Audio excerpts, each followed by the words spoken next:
Bonjour et bienvenue sur Let's Go Digital, le podcast du MBA MCI, le MBA Marketing Digital et E-commerce de l'Institut Léonard de Vinci. Je m'appelle Raphaël Gilles et dans cet épisode, nous allons vous parler d'un sujet étonnant mais essentiel, l'open data et le menu des cantines. Pour en parler, je reçois Sarah Bourgoin, étudiante MBA MCI, qui prépare une thèse sur l'open data dans les collectivités territoriales. Bonjour Sarah. Bonjour Raphaël et merci pour l'invitation. Alors pour commencer, pourquoi lier open data et menu des cantines ? Alors, l'open data, c'est un grand sujet d'actualité. C'est obligatoire pour les collectivités depuis 2018 maintenant, mais toutes les collectivités n'ont pas encore franchi le pas, d'autres sont pas très avancées et celles qui le sont le font souvent plutôt par obligation que par conviction, même s'il y a des très bons élèves qui font ça très bien, évidemment. Et donc, mon idée, c'était de prendre des sujets précis qui parlent à tout le monde et de montrer ce qui est fait en termes d'open data, mais surtout de mettre en lumière les réutilisations possibles. Si on vous dit, tiens, travaille sur les données de ta direction pour les mettre en open data et puis ça va servir à rien, bah, c'est pas très engageant. Alors que si on vous dit, est-ce que tu pourrais me transmettre les données de ta direction parce que regarde, il y a ce service-là qui est en train de se développer et je pense que ça pourrait être vraiment très intéressant pour nos citoyens, bah, tout de suite, on a plus envie de le faire. Pourquoi les menus des cantines ? Bah, c'est une des pages les plus consultées du site internet d'une collectivité. Ça parle à tout le monde, enfin, évidemment pour ceux qui ont des enfants. Et c'est au cœur de la préoccupation de tous les parents. Et puis, c'est pas trop engageant politiquement, entre guillemets. Donc, c'est plus facile à mettre en open data tout en restant un enjeu quand même assez fort au niveau des coûts pour une collectivité. Nous allons justement parler de ces usages des services pour les citoyens dans un instant. Mais avant toute chose, peux-tu expliquer à nos auditeurs ce qu'est l'open data ?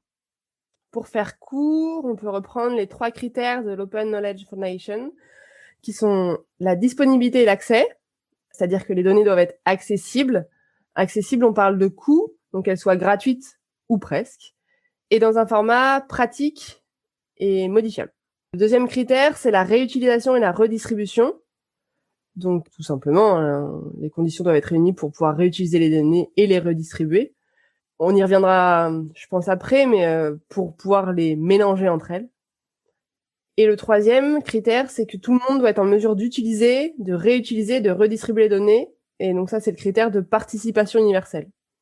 Donc on ne doit pas restreindre l'usage, par exemple interdire l'usage commercial ou limiter à des fins éducatives.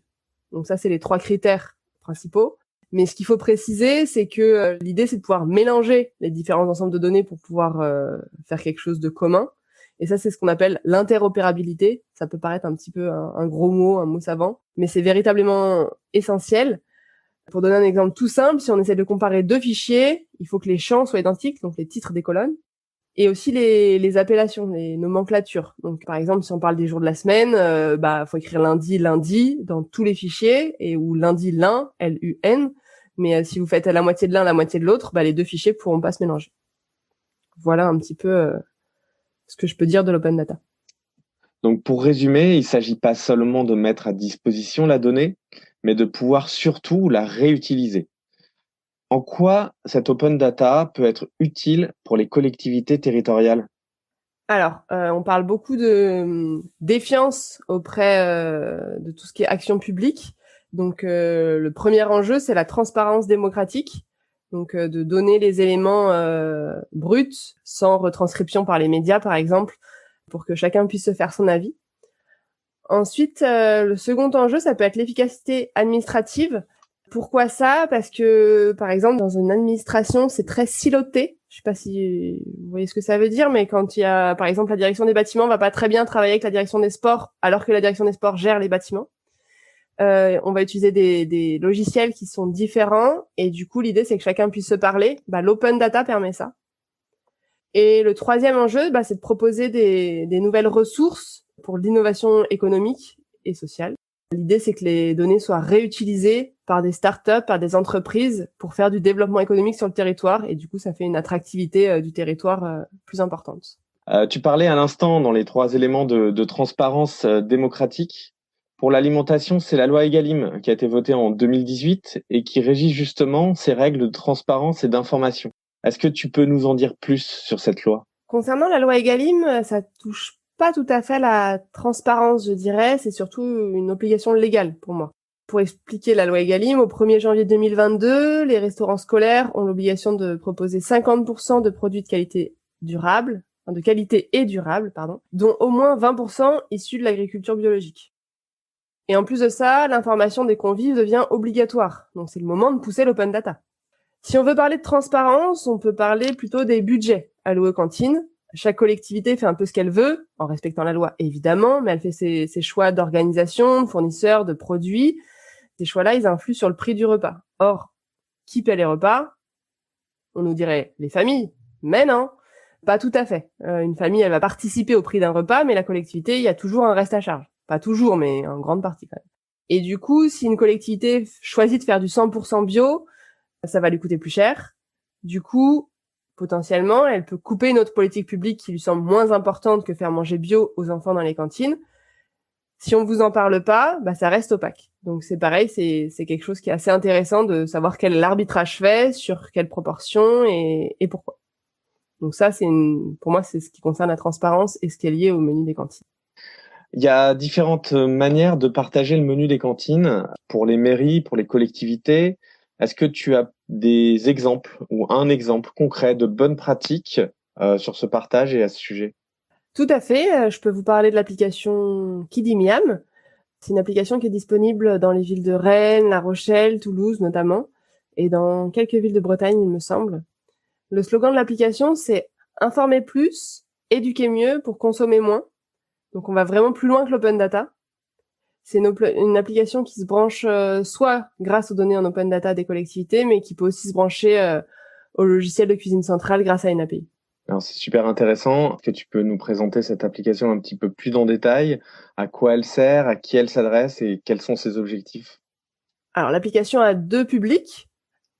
Ce qu'elle appelle les convives, qui sont les enfants et leurs familles, parce qu'évidemment c'est pas l'enfant qui va utiliser l'application, c'est plutôt les parents, mais aussi les salariés, c'est-à-dire les salariés qui viennent manger en restaurant collectif peuvent utiliser l'application. Et l'autre public, ce sont les personnels de cantine. On va voir un petit peu comment ça se coordonne. Sur l'objectif 1, dans le slogan, c'était informer plus, donc pour informer. Pour les convives, l'application permet d'avoir accès au menu, évidemment, mais aussi aux allergènes des produits. C'est-à-dire que si un enfant est allergique au gluten, le parent peut recevoir une notification et prévenir son enfant, attention, demain il y a ça, le mange pas, ou alerte le personnel de cantine. Il peut avoir accès au label de qualité des produits, et puis en fonction des options que la collectivité a choisies, il est possible de réserver sur l'application, de donner son avis et même de payer. Côté personnel de cantine, l'application contient les procédures, par exemple remise en température, de service. Elle explique comment on présente un plat, une entrée. Vous allez mettre la vinaigrette au dernier moment, vous allez mettre 2 tranches de citron comme ci pour que ce soit appétissant pour l'enfant. L'objectif 2, c'est d'éduquer, donc éduquer mieux, éduquer les enfants dès le plus jeune âge. Ça semble très important de leur faire goûter des fruits, des légumes, toutes sortes d'aliments pour préparer le palais. Plus on fait goûter jeune et manger varié à un enfant plus tôt possible, plus on perçoit les bénéfices plus tard. Jean-Philippe Delgado, qui m'avait accordé une interview sur son application, me disait qu'on perçoit dans les écoles qui font ça dès les tout petits que les plateaux pour les collégiens s'améliorent. Et le troisième objectif, c'est de gaspiller moins. Ouais, alors justement, ce gaspillage alimentaire, le fait de moins gaspiller, on sait que c'est un sujet qui est extrêmement important parce qu'il répond à l'enjeu environnemental, à l'enjeu durable. Il est important pour tout le monde, pour toute la société, mais forcément aussi pour les collectivités. Est-ce que tu peux nous expliquer comment, par quel processus, on va pouvoir réduire les déchets alimentaires dans le cadre de cette application ou du partage de l'open data du menu des cantines en général? Alors là, il faut aller un peu plus loin que le partage du menu des cantines. On va récupérer évidemment les menus des cantines, mais on va récupérer les données de l'année précédente et de l'année encore précédente, donc N-1 et N-2, du présentéisme. Donc on va vraiment au-delà du menu des cantines. Aussi des avis sur les plats, du gaspillage, C'est-à-dire que le personnel de cantine, quand il récupère les plats, il va peser le gaspillage, soit avec une balance, soit avec des poubelles connectées en fonction de ce qu'on leur met à disposition. Donc toutes ces données-là, elles sont collectées et elles sont mises grâce à une intelligence artificielle, on arrive à faire des calculs. On utilise aussi la météo, les maladies et puis les fêtes religieuses. Toutes ces données-là, grâce à des algorithmes et du machine learning, ça permet d'avoir une précision 1 mois avant la production pour passer les commandes. Et puis un affinement est fait 4 jours avant le service pour la production en liaison froide et une autre prévision est faite le jour J avec l'effectif réel de l'école pour savoir ce qu'on doit chauffer et ce qu'on doit sortir. Et l'idée, c'est vraiment de produire au plus juste pour pas produire de déchets. Donc, on peut pas produire exactement, ce serait trop dangereux, mais produire au plus juste parce que le déchet, ça a un coût. Et si on arrive à économiser sur le déchet, on arrive à acheter des produits de meilleure qualité, plus diversifiés et potentiellement plus locaux. Et le dernier avantage de cette application, c'est de faire la tête pensante de votre cantine. C'est-à-dire qu'aujourd'hui, ce sont les chefs qui ont qui connaissent cette historique, qui connaissent leur cantine, qui connaissent leurs élèves, leurs enfants, leurs goûts, etc. Si votre chef il s'en va, vous perdez toute la donnée. Avec l'application et l'intelligence artificielle, en cas de changement de gérant ou de chef, on peut garder la même latitude et avoir les mêmes prévisions pour l'année suivante. Enfin, avoir des prévisions différentes, mais avoir des prévisions pour l'année suivante. Et justement, quand on parle de gaspillage, est-ce que tu peux nous donner une ordre d'idée du volume, en tout cas de ce que ça représente le gaspillage et les progrès qu'on peut faire qui sont liés justement à ce gaspillage alimentaire, en particulier dans les cantines? Tout à fait. Il faut savoir qu'aujourd'hui, c'est 3,8 milliards de repas par an qui sont jetés. Donc c'est absolument énorme. Et il y a un objectif national qui est de réduire le gaspillage de moitié d'ici 2025. Donc ça veut dire que d'ici 2025, si les outils fonctionnent mieux, eh bien, on pourra économiser 1,9 milliard de repas jetés chaque année. C'est ça. Donc c'est un point, on le voit, qui est important. Il y a un autre point qui est très important et de plus en plus dans l'air du temps, c'est le fait d'avoir un équilibre alimentaire et en particulier quand on devient parent, c'est quelque chose qui est très important et on veille à assurer un équilibre alimentaire pour les enfants. Est-ce que tu peux nous dire, est-ce qu'on peut imaginer justement des outils qui sont basés sur tous ces éléments qu'on aborde ici, et notamment l'open data sur les menus des cantines, qui pourront permettre à terme, d'améliorer, d'aider les parents à veiller à cet équilibre alimentaire des enfants? Déjà au départ, l'open data, il y en avait pas. Ensuite, il y a des applications qui sortent comme Kidimiam qui nous proposent énormément de solutions pour discuter autour de l'alimentation et réduire le gaspillage alimentaire.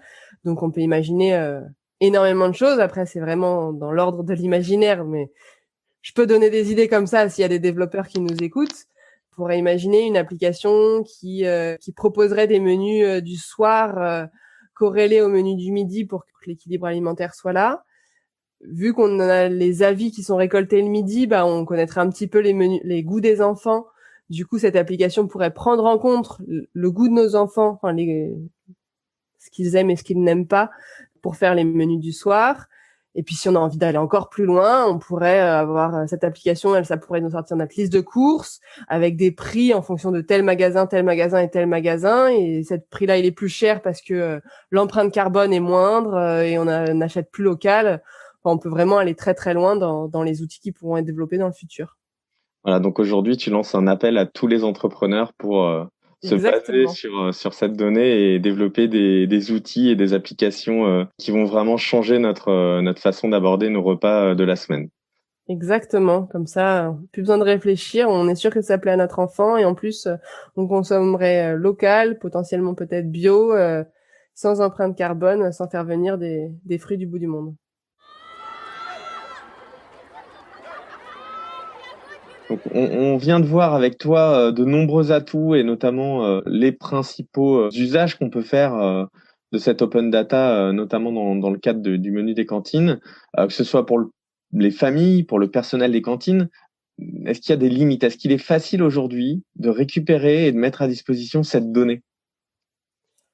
Alors cette question, c'est pas facile d'y répondre. Je dirais oui et non. Je vais essayer d'aller un peu plus loin. Alors si on regarde les données disponibles en open data aujourd'hui, la réponse est clairement non. J'ai regardé un petit peu les portails de données de différentes villes. Leurs données ne sont pas du tout interopérables aujourd'hui. elles possèdent pas les mêmes champs, elles possèdent pas les mêmes nomenclatures. Et ces villes-là sont les bons élèves, car finalement, il n'y a pas beaucoup de collectivités qui ont déjà fait le travail et qui ont mis à disposition les données sur les menus des cantines.